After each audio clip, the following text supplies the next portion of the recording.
In Tehran today, an Israeli assault to decapitate the Iranian state. Ali Larijani was the country's top national security official, and analysts believe he was largely running the country since the death of Ayatollah Ali Khamenei.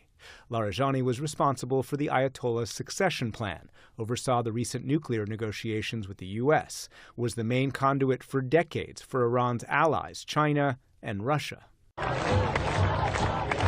And during January protests that challenged the theocracy's 47-year-old rule, he oversaw the crackdown that left tens of thousands dead. His last public appearance at this pro-government protest, he was to the end defiant. Trump's problem is that he does not have the wisdom to realize that Iranian people are brave. They are a strong nation and a determined nation. He was in charge of the killing of protesters. It's an evil group. In Washington, President Trump praised Israel's strike on Larijani and these follow-on Israeli strikes today that Iran confirmed killed Gholam Reza Soleimani, the head of the Islamic Revolutionary Guard Corps' besieged militia, responsible for domestic security, including the January crackdown.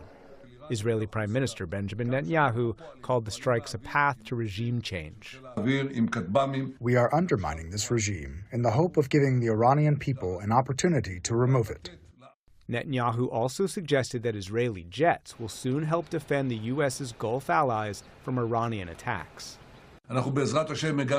With God's help, we have reached a situation where, after October 7th, when we were on the brink of collapse, we are now a mighty power, almost global, together with our ally, who is the global superpower, fighting shoulder to shoulder. Israel has been our partner. Israel's been very, very strong. It is that very American-Israeli collaboration. The president asked me to come and make sure you were okay.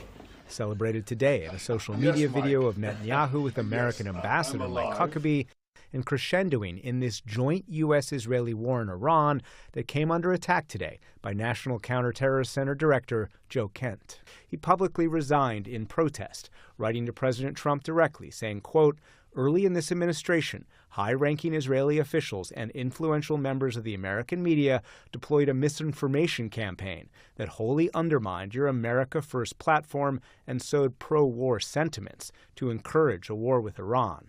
This echo chamber was used to deceive you into believing that Iran posed an imminent threat to the United States and that should you strike now, there was a clear path to a swift victory. This was a lie." Multiple former officials tell PBS NewsHour that Kent's criticism is echoed by other members of the administration. Kent is an Army veteran who deployed 11 times and whose wife was killed by ISIS in Syria. He is also a politician who twice ran and lost congressional races in Washington state. When I read his statement, I realized that it's a good thing that he's out, because he said that Iran was not a threat. Iran was a threat. Every country realized what a threat Iran was. The question is whether or not they wanted to do something about it. Today, Iran and its proxies continued to prove their ongoing threat. Rockets and drones targeted the U.S. Embassy in Baghdad, while in central Israel, a cluster warhead fired by Iran spewed shrapnel into a parking lot and train station. Israel maintained its own pressure today on Lebanon, pounding southern Beirut, where Hezbollah operates. Since these strikes began, Lebanon's health ministry said today 900 have been killed. This regional war continues to rage and spark political battles in the U.S. For the PBS NewsHour, I'm Nick Schifrin.